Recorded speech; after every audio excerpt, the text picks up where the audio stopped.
Analisis peluang pasar. Ya. Nah, analisis peluang pasar ini kebalikannya dari strategic marketing atau strategi pemasaran. Ya. Kita lihat dari konsep besarnya, kembali pemasaran, pasar, produk, pasar. Kalau strategi itu dari produk untuk segala upaya untuk bisa masuk ke pasar, bisa diserap oleh pasar, dibeli oleh pasar. Sedangkan analisis peluang pasar kebalikannya. Ini bagaimana kita menganalisis pasar tersebut sehingga kita bisa mendapatkan adanya peluang-peluang yang menarik ya, yang itu nanti akan kita kembangkan menjadi produk, atau kalau produk yang sudah ada maka kita kembangkan menjadi produk yang lebih baik gitu ya, pelayanan lebih baik. Jadi sehingga siklusnya, circle-nya jadi klop ya, produk ke pasar, strategi, pasar ke produk, analisis peluang pasar ya. Oke, pengertian analisis pasar adalah bagaimana kita memahami pasar, mengerti, bisa diukur besarannya, bisa di forecast ya, potensi yang ada atau diperkirakan ya, perkembangannya ya. Terus yang kedua dikaitkan dengan pasar tadi, sesungguhnya yang ingin kita dapatkan itu adalah peluang ya. Dari pasar tadi akan muncul peluang, apa yang kita sebut peluang. Peluang itu adalah segala kebutuhan atau segala faktor ya yang akan membantu kita, akan membantu organisasi itu bisa mencapai tujuan organisasi ya. Tentunya itu maksudnya tujuan pemasaran ya. Kalau tujuan pemasarannya untuk meningkatkan penerimaan rumah sakit ya, maka peluang adalah segala sesuatu yang ada di pasar yang bisa memberikan pencapaian peningkatan tadi ya. Nah, kalau dari analisis pasar tadi keluar peluang, maka dari peluang tidak seluruhnya akan kita kerjakan ya, kerjakan tergantung dari menarik atau tidaknya peluang ya. Jadi dari peluang harus ada daya tariknya. Nah, daya tarik peluang inilah yang akan akan kita kembangkan sebagai pengembangan secara strategis dan seterusnya ya. Kapan terjadi sesuatu yang menarik ya, peluang yang menarik bila peluang yang ada itu sejalan dengan tujuan dan resources ya, dengan sumber daya ya. Artinya kalau sumber dayanya banyak mengarah ke geriatri ya, tentu peluang di pasar yang mengarah ke geriatri akan lebih memungkinkan, lebih menguntungkan ya. Yang kedua disebut menarik kalau peluang yang ada itu sesuai gitu ya, cocok dengan pasar yang ada ya. Jadi kita memang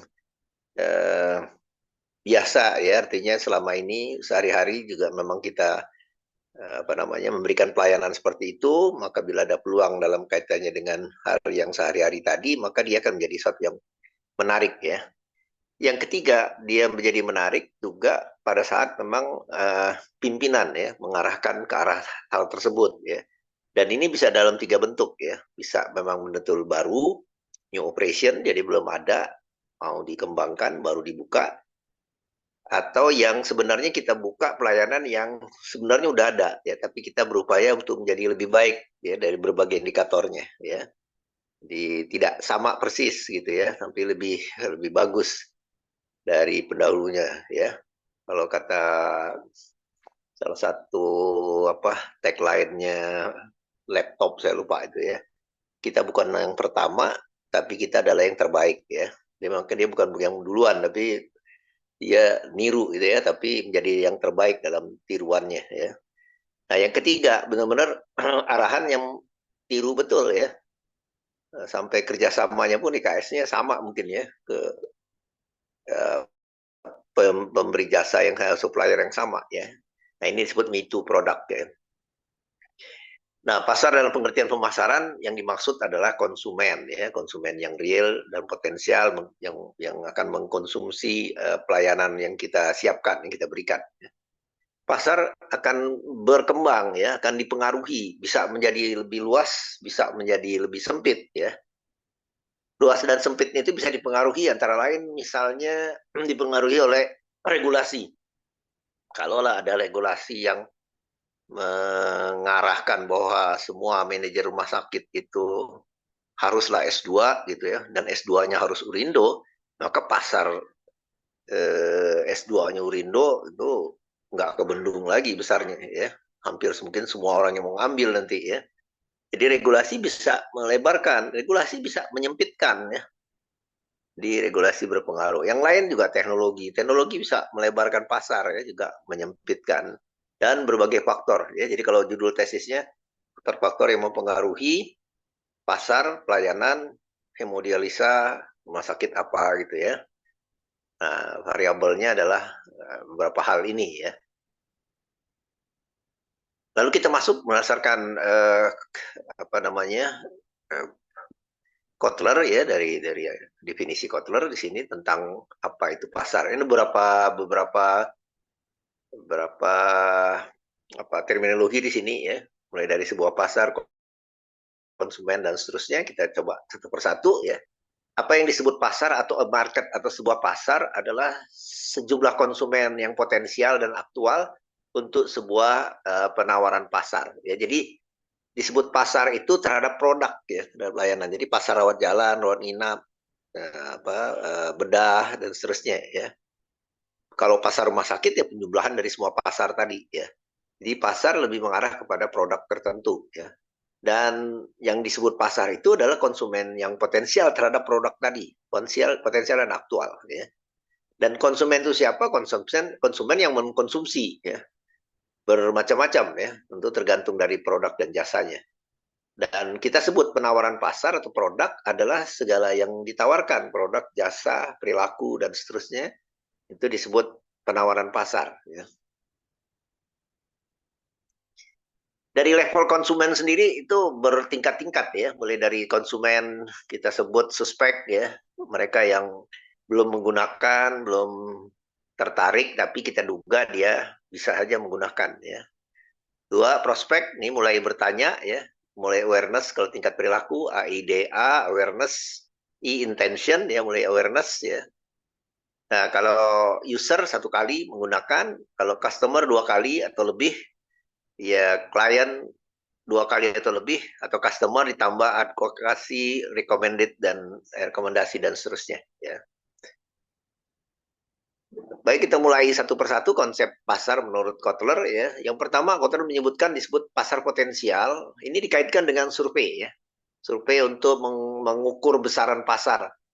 Survei itu bisa dengan menggunakan persamaan linier ya, bisa dengan regresi, bisa dengan time series, bisa juga dengan rasio ya. Ini yang cara pengukuran pasar yang disampaikan ini bisa menggunakan rasio ya, dari kaitannya dengan survei, diterjemahkan, dikonversi ke nilai populasi nantinya ya. Sebagai contoh di sini definisinya adalah pasar potensial. Apa yang disebut pasar potensial adalah konsumen, sejumlah konsumen yang secara eksplisit jelas menyatakan minat terhadap produk tertentu. Jadi kalau kita kasih satu pertanyaan, kami dari unit klinik stroke misalnya akan membuka dalam waktu dekat klinik stroke, pelayanannya seperti ini dan seterusnya ya. Maka kita tanya kepada populasi yang menderita stroke tentunya ya.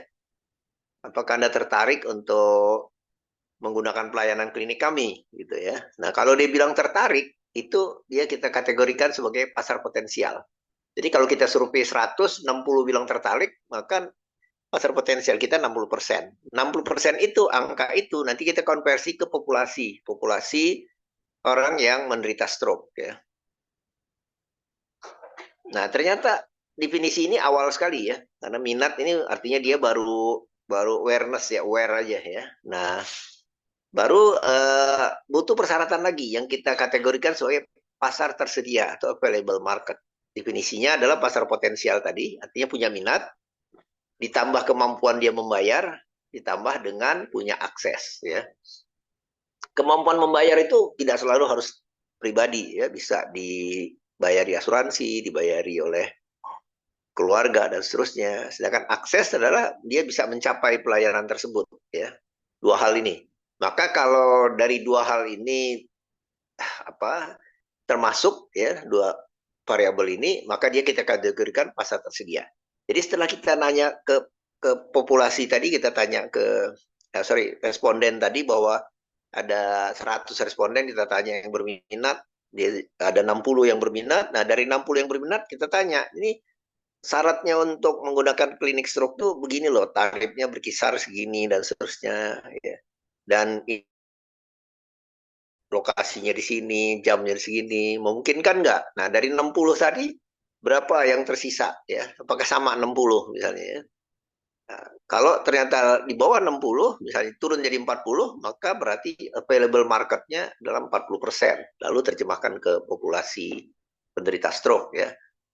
Selanjutnya, ternyata ada lagi satu definisi yang diberikan Kotler, yaitu qualified available market ya, bahwa ternyata pelayanan itu bisa saja punya persyaratan ya. Jadi misalnya mau masuk program S2 itu syaratnya harus ada ijazah S1 misalnya gitu. Dia udah kuliah di S1 ya, tapi belum ada ijazahnya ya. Maka dia tidak qualified untuk menggunakan menerima jasa tersebut ya. Maka kategori kategori yang ada itu adalah mereka yang sudah punya kualifikasi ya. Jadi kalau yang berminat tadi ditambah kemampuan bayar dan akses, terus ada kualifikasi yang harus ditetapkan, itu pun dia juga memungkinkan, maka dia termasuk available, qualified available market ya. Nah, ini lebih jauh lagi nih, nanti lebih tajam lagi nih. Nah, karena itu kaitannya dengan qualified tadi, maka dalam marketing itu pasar itu akan menjadi besar atau mengecil gara-gara kualifikasi ya. Jadi kalau kualifikasinya ditambah-tambahin ya pasar jadi sempit ya. Kalau kualifikasinya dilonggarkan pasar menjadi lebar ya. Seperti misalnya kalau ini ekstrim aja ya, nggak terjadi. Misalnya orang mau dia belum punya ijazah S1 ya, tapi dia sekolah di S1 dan dia mau masuk ke S2 ya. Kita akan bilang, oh boleh kalau Anda mau ikut tesnya saja boleh ya. Bahkan nggak pakai ijazah S1 pun silahkan Anda ikut tes. Nah, itu berarti kualifikasinya kita turunkan tuh untuk ikut tes, silahkan aja ya, gitu ya. Tapi untuk diterima ya nanti kalau tes pun Anda lulus tapi ternyata Anda tidak bisa menghadirkan ijazah S1-nya pada waktu selesai tes, maka Anda nggak bisa diterima di S2 ya. Jadi kualifikasinya kita lebarkan untuk ikut tes untuk pendaftaran, tapi untuk diterima tetap kualifikasinya kita adakan ya. Jadi artinya karena kalau kita ingin melebarkan pasar, maka kualifikasinya dikurangi ya. Karena itu tanpa kualifikasi maka available market akan sama dengan qualified available kalau kualifikasi tidak diberikan ya. Jadi itu prinsip dasarnya. Jadi jangan macam-macam bikin aturan sehingga pasarnya kan jadi lebih sempit ya. Yang keempat itu yang kita sebut served market ya, pasar dilayani served market. Nah, kalau ini kualifikasi itu datang dari provider dari rumah sakit. Apakah peluang-peluang yang ada itu memang akan di take action gitu ya, akan digarap oleh rumah sakit ya. Rumah sakit akan memilih di sini ya. Di antara yang ada itu dia akan pilih misalnya kalau stroke tadi lebih membatasi pelayanannya hanya stroke ringan misalnya. Nah, ini sudah menetapkan pilihan pelayanannya hanya pada stroke ringan. Nah, semakin banyak yang jadi batasan dari pihak provider, maka itu akan mengecilkan juga pasar ya. Jadi kalau qualified itu dari sisi konsumennya, maka serve itu dari sisi providernya ya. Nah, pada akhirnya ya gitu, pada akhirnya akan datang yang berobat, itu yang kita sebut pasar dimasuki atau penetrated market. Jadi pasar dimasuki itu ya sudah action, dia sudah membeli. Kalau masih awareness ya pasar potensial ya. Nah, untuk memperkirakan besar pasar, memprediksinya cukup sampai served market ya. Angka itu kita jadikan dasar untuk perhitungan kelayakan atau tidak pasar itu terhadap satu pelayanan ya. Nah, kemarin ada pertanyaan ya dari mahasiswa tentang pelayanan fertilitas ya. Yang ternyata pasarnya tujuan-tujuan pemasarannya belum tercapai. Nah, mungkin salah satu dari alasannya adalah analisis pasarnya yang waktu dilakukan pada waktu dulu membuat studi kelayakan atau bisnis plan dari layanan tersebut itu hitungan analisis pasarnya udah dilakukan dengan baik gitu. Artinya prediksinya memang bukan berdasarkan kira-kira, tapi memang benar-benar real data pasar. Ya, misalnya sesungguhnya kan kita harus sudah dapat tuh data pasarnya, segmen apa namanya, market share masing-masing rumah sakit yang ada ya terkait dengan pelayanan fertilitas tadi. Ya sehingga kita nggak terkaget-kaget kalau ternyata tidak tercapai. Ya, jadi jangan sampai tidak tercapainya target itu karena memang pasarnya nggak ada ya. Tapi kalau karena aktivitas itu kan eksternalnya tuh. Kalau ibarat tadi Kotler bilang tadi STP-nya, ya kesalahan pada STP-nya.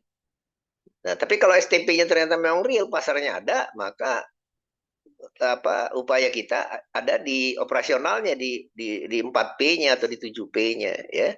Jadi kesalahan bukan di STP-nya tapi di 7P-nya. Mungkin produk kita nggak menarik dan sebagainya. Tapi pasarnya memang tersedia. Nah, pasar yang tersedia ini STP-nya masih jelas nih. Ya. Nah, ini yang kita lakukan dengan analisis peluang pasar ini ya. Jadi kalau klinik fertilitas tadi waktu STP-nya analisis pasarnya memang pasarnya kecil ya wajar kalau tujuan nggak mudah dicapai ya kan. Pasarnya sudah terbatas, heterogen lagi tempatnya terpisah ya. Nggak mengumpul di suatu wilayah ya. Yang enak nih kan kalau pasarnya homogen dan ada di dekat-dekat wilayah service area kita ya. Tapi kalau pasarnya berpencar itu lebih sulit menjangkaunya ya. Nah, ini apakah sudah diperkirakan pada waktu analisis pasar, pada waktu studi kelayakan maupun penyusunan bisnis plan-nya ya. Kalau belum ya berarti harus dilakukan itu, diulang kembali ya. Ya kalau enggak nanti kita nggak ngerti persoalannya di mana ya, di operasional kita atau di STP-nya yang jadi masalah ya. Itu kira-kira untuk ininya, untuk kaitannya dengan analisis pasar tadi ya. Nah ini kalau digambarkan, jadi sejumlah responden kita tanya dengan pertanyaan berminat, dia turun menjadi sejumlah tertentu ya yang berminat, lalu dibagi lagi menurut pasar available, qualified, dan serve tadi ya. Ini contoh soal, kalau mau dicoba belajar dihitung silahkan, jawabannya juga sudah saya berikan juga ya. Jadi nanti dari hasil survei tadi bisa kita alihkan. Jadi kalau Anda mau buka misalnya pelayanan sore, misalnya itu eksekutif ya, klinik sore, maka bisa kita jadikan objek perhitungannya mereka yang pasien pagi misalnya gitu ya. Kecuali kalau kita memang mau masuk ke pasar betul ya. Jadi pasarnya ada dua, ada yang sudah captive, yang sudah menjadi pasar internal kita yaitu pasien, tapi ada juga yang masih di luar ya, di eksternal yang belum menggunakan. Nah, lanjut ada terminologi yang lain yang kita sebut total pasar. Ya, ini lain lagi ya. Jadi total pasar ini menggambarkan permintaan primer, ini ekonomi mikro ya. Jadi kita menyebutkan yang disebut demand primer itu atau total pasar itu total volume yang dapat dibeli pada konsumen atau wilayah tertentu, pada program pemasaran tertentu. Pokoknya sama, wilayahnya sama, programnya sama, waktunya juga sama, lingkungan pemasarannya sama. Nah, itu kita sebut total pasar. Ya berarti segmen-segmennya juga sama ya. Nah, berikutnya adalah pangsa pasar. Itu bagian kita, market share. Jadi masing-masing pelaku di dalam total pasar tadi mempunyai pangsa pasar, bagian pasar. Nah, pangsa pasar relatif membandingkan pangsa pasar masing-masing dengan yang tertinggi.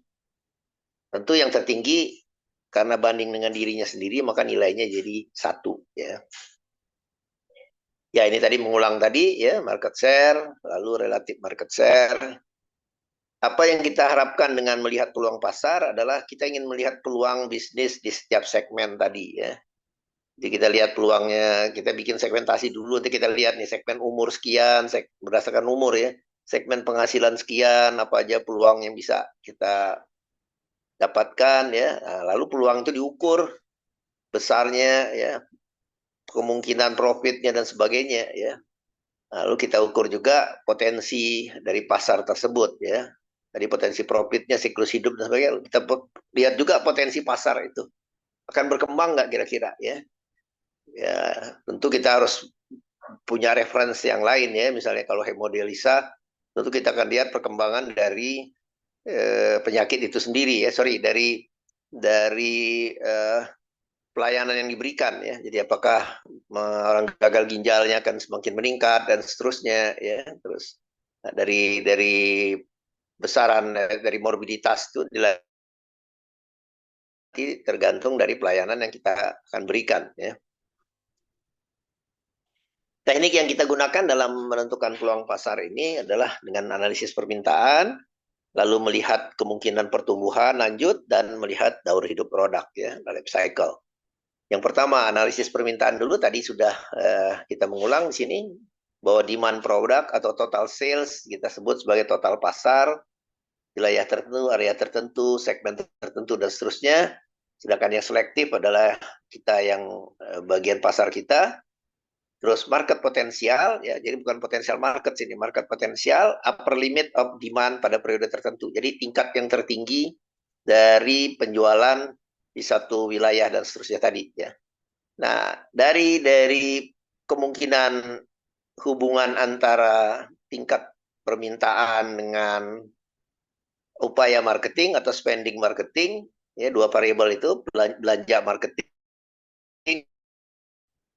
dan demand akan menghasilkan beberapa hal ya, misalnya akan menjadi demand yang sifatnya expansible atau yang tidak expansible, elastis tidak elastis. Juga ada istilah demand yang kita sebut absolute ya, dan ada yang sebut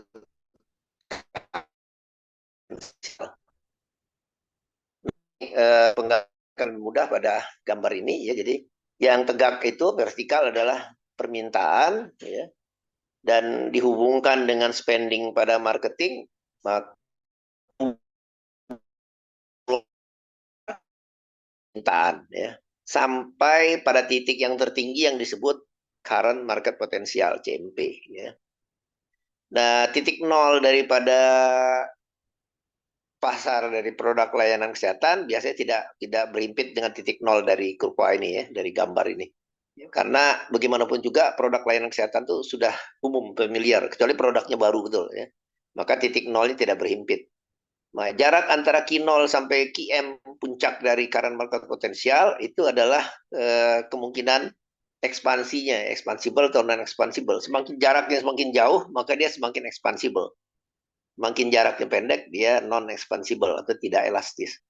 Jadi pada saat produk-produk itu expansible atau elastis, maka semakin dilontorkan spending marketingnya, upaya marketingnya, dia akan naik sampai batas tertentu. Dan cukup jauh jaraknya antara Q0, QM. Tapi kalau yang non-elastik, ada pengaruhnya, tapi tidak sebesar dari yang elastik. Ya. Jadi kalau kita memasarkan bedah, misalnya bedah tumor dengan memasarkan apa namanya medical check up, akan berbeda. Ya. Yang satu lebih elastis daripada yang lain. Ya. Oke, nah expansible dan non-expansible, absolute dan current market potensial, ini akan kita bisa jelaskan di sini ya. Jadi expansible dan non-expansible tadi itu juga tadi tergantung dengan produknya ya, bisa dikembangkan atau enggak. Nah, ternyata di atas dari current market potensial itu masih ada lagi pasar yang tersedia yang apa namanya kita sebut pasar absolute market potensial ya. Jadi titik absolut itu titik di mana seluruh morbiditas atau seluruh angka reproduksi sudah tercapai. Jadi kita perkirakan misalnya dalam satu tahun orang yang melahirkan itu persalinan itu ada kemungkinan ya, ada 100 misalnya. Kalau dia 50 pada pelayanan rumah sakit, maka kita sebut current potensialnya CMP-nya 50. Tapi absolutnya ada 100 ya, absolute market potensialnya. Di mana yang 50 lagi? Nah, 50 tadi ada di Rukun, ada di Bidan. Pokoknya non pelayanan rumah sakit, non segmen kita ya. Nah, itulah yang masih bisa diperebutkan. Sebenarnya yang karen juga bisa diperebutkan ya, tapi lebih lebih memudahkan kalau kita ngerebut pasar yang sampai ke tingkat absolut tadi ya. Oke, nah ini penggambarannya ya. Jadi untuk sampai ke tingkat absolut itu masih ada lagi pasarnya ya. Dari tingkat current ke tingkat absolut. Masih ada lagi pihak-pihak lain ya yang menggarap pasar tersebut ya. Nah, itu yang masih bisa kita dekati, ya, masih bisa kita intervensi. Ya ini contoh aja dalam kaitannya penghitungan obat kumur. Nah, permintaan pasar itu penjumlahan dari dari pasien lama dengan pasien yang baru, ya. Jadi penerimaan dari pasien lama dan penerimaan dari pasien yang baru dijumlahkan, itu bagian dari permintaan pasar. Dan dia akan terjadi peningkatan dari tahun ke tahun sebagai pertumbuhan, ya. Selanjutnya, nah tadi dari jarak antara current market potensial tadi dengan absolut, itu yang kita hitung sebagai indeks pengembangan pasar, ya, market development index, ya. Kalau pasarnya tingkat current-nya itu sudah lebih dari 67%, artinya sudah mendekati jenuh. Berarti pemasaran kita akan jadi lebih sulit kalau kita mau menggarap yang sisa pasar tadi, ya. Tapi kalau di bawah 33 itu pasar belum terbentuk. Jadi yang ideal itu antara 33 sampai 67. Ya, jadi pasar itu baru bisa dikembangkan bagus kalau kisarannya antara 33 sampai 67, ya. Itu baru bicara besarnya aja, ya. Besarnya itu harus kisarannya dari situ, ya. Ya kayak fertilitas tadi kan nggak mungkin ada dukun dan sebagainya, ya. Tapi fertilitas bisa dikembangkan oleh segmen lain, ya. Jadi kalau kita adalah segmen rumah sakit tipe A misalnya gitu, ternyata rumah sakit tipe C juga mengembangkan klinik fertilitas, ya, maka itu jadi pesaing pada segmen yang lain, ya. Nah, itu yang kita anggap sampai ke titik absolut nantinya, ya. Jadi kita selain bersaing sesama level satu tingkat rumah sakit, juga nanti akan bersaing dengan rumah sakit yang lain yang memberikan pelayanan yang sejenis, ya. Itu jadi idealnya adalah di antara 67 dan 33 ini menurut penulis, ya, best, ya. Nah, faktor yang mempengaruhi permintaan tadi sama dengan faktor yang mempengaruhi pasar, ya, customer, kompetisi, perusahaan, kondisi sosial ekonomi, saluran, ya. Itu semua di luar kendali kita. Yang bisa kita kendalikan adalah yang 4P atau 7P tadi. Jadi STP nggak bisa kita kendalikan, ya. Nah, berikutnya kita akan mencoba menganalisis apakah masih ada peluang pertumbuhan atau tidak. Ini sangat tergantung dari gap antara current dengan absolut tadi, ya. Masih ada peluang nggak di situ? Kalau masih ada besar, maka berarti peluangnya besar. Kalau kecil, peluangnya kecil, ya. Bisa kita gambarkan di sini, ya. Jadi current market potensial itu terdiri dari dua bagian. Satu, bagian rumah sakit kita, organisasi kita. Sisanya adalah persaingan. Jadi kalau ada 7 pelaku pelayanan, 7 rumah sakit, sales organisasi itu yang punya kita, 6 lagi itu gap persaingan.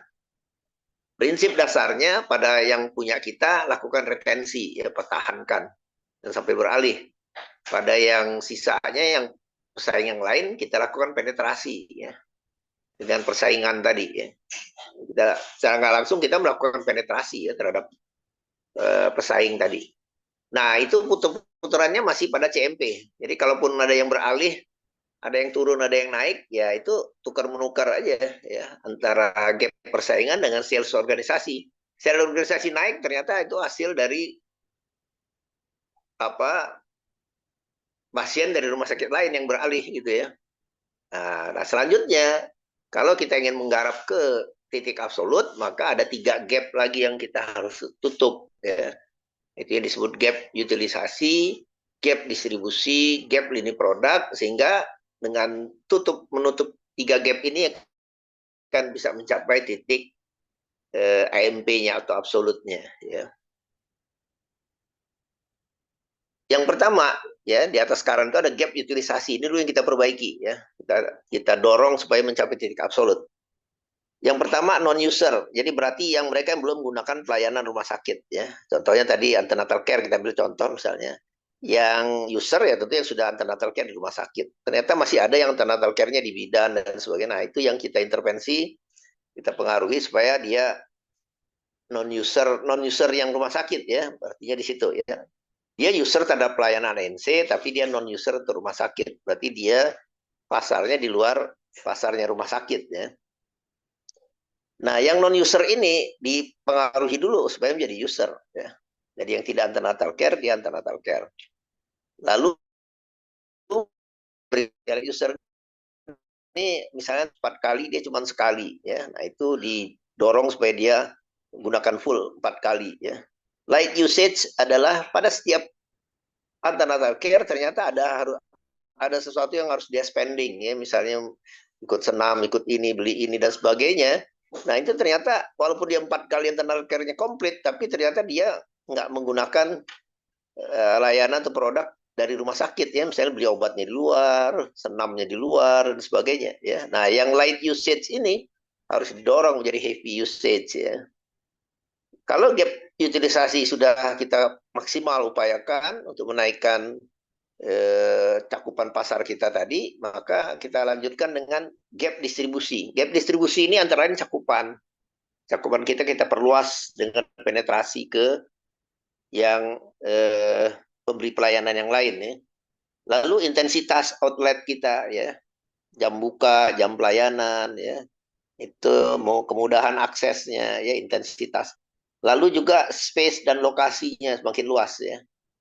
Ya, jadi pelayanan itu semakin diperbanyak peluang untuk mendapatkannya. Jadi exposure-nya, ya. Entah melalui klinik satelit, entah melalui apa, ya, semakin diperluas. Nah, kalau ini udah maksimal kita lakukan, maka masih ada satu lagi gap di atasnya, itu gap lini produk. Quality, ya, jangan-jangan orang masih tetap ke ANC, ke bidan, ANC ke mungkin ke dukun dan sebagainya, itu karena quality kita tidak match dengan kebutuhan mereka, gitu, ya. Bukan berarti jelek, ya, tapi mungkin nggak sesuai, ya. Nah karena itu mulai dari quality, size, option, style dan sebagainya di-create lagi, dikembangkan sehingga membuat lini-lini produk yang baru yang sesuai dengan need kebutuhan dari pasar yang masih di luar dari pasar current tadi, ya, current market potensial. Ya, jadi artinya mungkin bisa jadi kalau tadi persalinan dukun kan punya kelebihan-kelebihan juga, ya. Jadi dukun itu lebih interaksinya lebih kuat, ya, dengan dukunnya, ya. Ada servis tambahan di luar menolong persalinan, ya. Mungkin pijet juga dan sebagainya, ya. Nah, berarti kan lini produknya berbeda itu memang dengan yang diberikan rumah sakit, ya. Nah, penyesuaian substansi ini bisa saja dilakukan dalam rangka melebarkan pasar tadi, ya. Ya, perkiraan pertumbuhan pasar itu dilihat daripada penambahan berapa persen setiap tahun, ya. Peningkatannya berapa persen. Yakin kalau sudah mendekati titik absolut, pertambahannya akan semakin kecil, ya. Persentasenya, ya. Baik, yang ketiga dari upaya kita dalam menilai peluang pasar ini melihat daur hidup produk dari setiap produk yang ada, ya, baik di pasar maupun di rumah sakit kita, ya. Bahwa ternyata satu layanan atau produk itu atau jasa itu punya siklus kehidupan, ya. Kita bisa secara logis bisa lihat produk atau layanan yang baru dibuka, belum dikenal, belum diketahui, itu masih susah untuk dibeli orang, ya, atau digunakan. Lalu lama-lama akhirnya orang tahu, terus meningkat, ya, ternyata kualitasnya baik dan sebagainya, naik terus sampai ke puncak. Nah, karena makin bagus, banyak pesaing lihat, wah ini peluang ini. Bikin juga pelayanan yang sama, maka pasar yang kita punyai tadi itu akan tertahan. Nah, maka di situ titik itu disebut titik yang dewasa, matur, ya. Lama-lama persaingan makin banyak, pasar kita ketekan, ya. Akhirnya kita decline, turun, ya. Jadi jalan pikirannya masuk akal, gitu, ya. Jadi seperti siklus hidup manusia, ya. Belum dikenal, orang belum mau interaksi, nanti setelah makin lama dikenal sampai ke titik puncak, ada persaingan, turun dan seterusnya, ya. Secara klasik digambarkan seperti ini. Jadi ada 4 tahap, 2 variabel yang dipakai, tetap yang vertikalnya adalah penjualan atau demand, sedangkan yang horizontalnya kalau tadi itu siklus yang tadi itu kita pakai spending marketing, kalau yang ini kita pakai waktu, ya. Nah, dari kedua variabel ini akan terbentuk fase-fase, ya. Yang pertama fase perkenalan, introduksi. Produk belum dikenal dan sebagainya, ya. terus dia naik pelan-pelan, terus naik pelan-pelan. Sampai nanti makin dikenal, makin tahu orang, makin bagus, terus pertumbuhannya makin cepat ya. Jadi kalau pertumbuhannya masih sedikit-sedikit itu fase introduksi. Kalau pertumbuhannya udah makin besar dan makin besar, maka dia sudah ke tahap growth. Kalau pertumbuhannya makin tertahan dan mulai turun sedikit, naik sedikit dan seterusnya, itu sudah pada fase dewasa ya. Dan kalau dia lama-lama menurun itu decline ya. Nah, kebanyakan memang produk pelayanan rumah sakit pada situasi yang sekarang itu tahapnya udah matur ya, sudah dewasa ya, sudah mulai turun karena munculnya persaingan ya.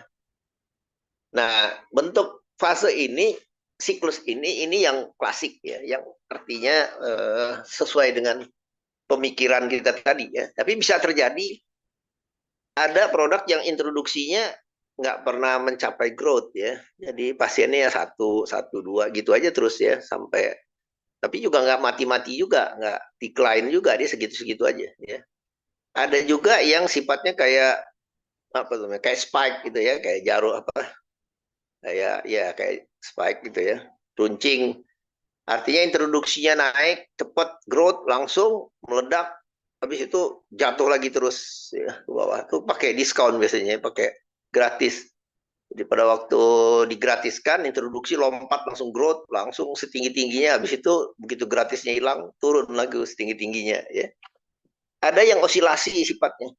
Naik turun, naik turun, naik turun. Tapi juga nggak pernah naik betul, nggak pernah turun betul ya. Berputar gitu, kayak musiman gitu ya.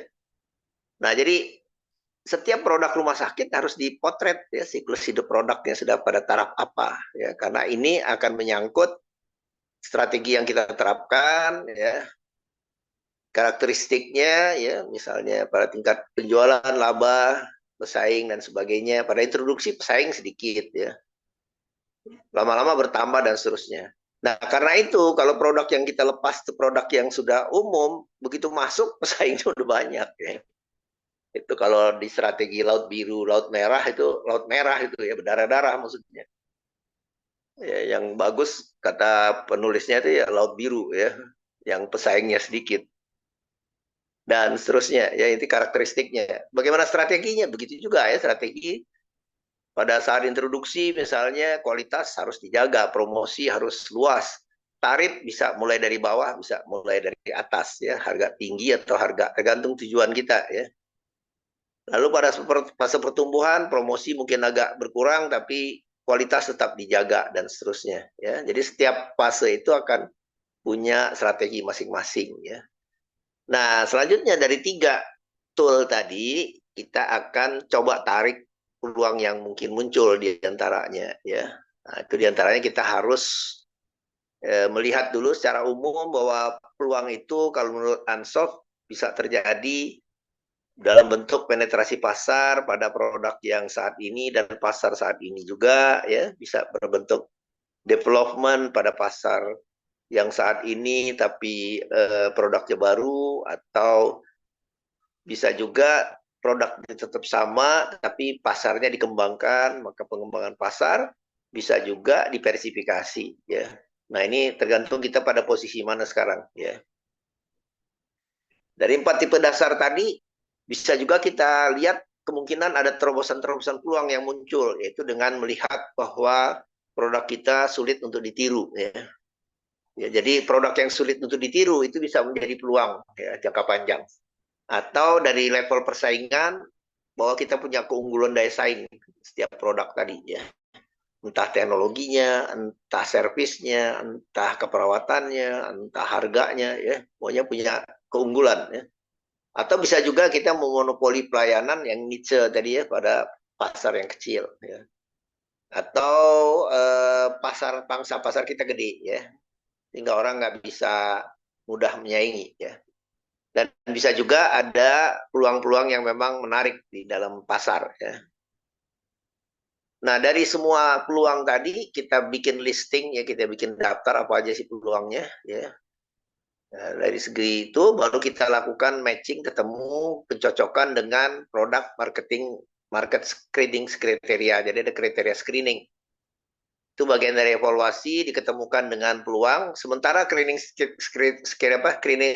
kriteria dibuat berdasarkan tren lingkungan, berdasarkan strength weakness kita, berdasarkan sasaran dari top management. Yang dinilai ini peluang ya, jadi berarti eksternal.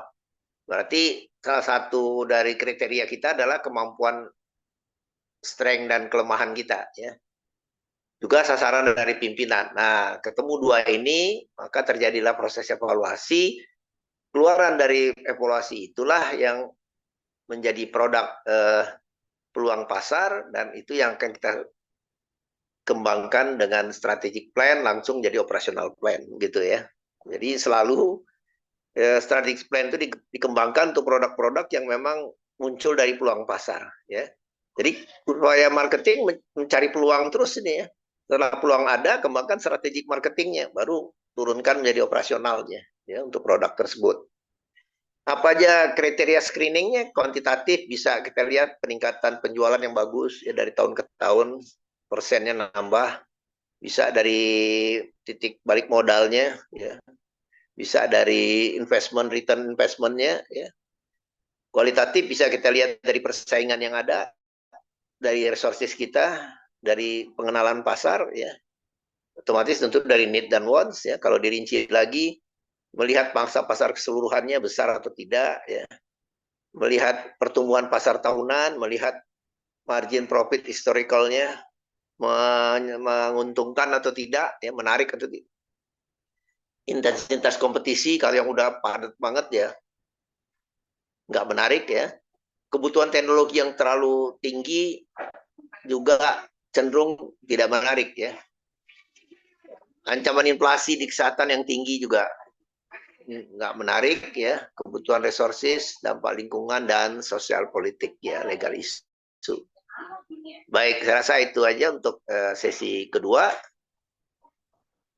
Silakan kalau ada yang ingin didiskusikan, baik sesi pertama maupun sesi kedua. Kita punya waktu 10 sampai 15 menit mungkin. Kalau ada ya dari sesi pertama, sesi kedua, atau UTS, atau hal-hal lain yang mungkin terkait dengan Wurindo atau pemasaran secara umum. Siapa tahu udah ada yang nyusun rencana tesis mungkin gitu ya, karena kita memang fase penyusunan tesis pendek banget ya, sekitar 4 bulan. Ya, maka kalau itu udah bisa dicicil dari sejak semester awal, itu akan lebih mempercepat ya. Paling tidak dalam konsep penelitiannya, walaupun proposalnya belum ya, kalaupun sudah ya bagus ya, tapi minimal dalam ide dan konsep penelitiannya ya. Jadi karena kita seringkali diskusinya panjang di konsep penelitian itu ya, yang mau diteliti apa sebenarnya. Ada, silakan.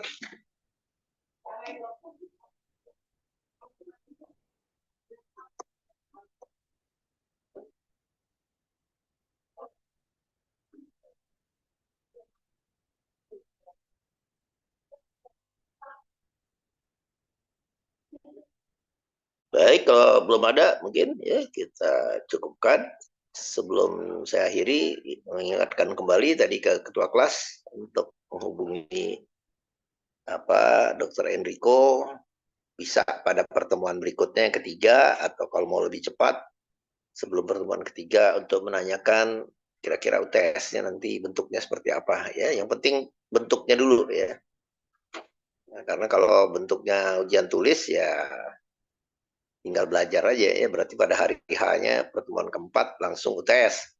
Jadi kalau bentuknya membuat makalah, lebih bagus kalau sudah disepakati jauh-jauh hari gini ya, supaya pas hari H-nya waktu upload ke OSS akan lebih cepat atau lebih mudah ya.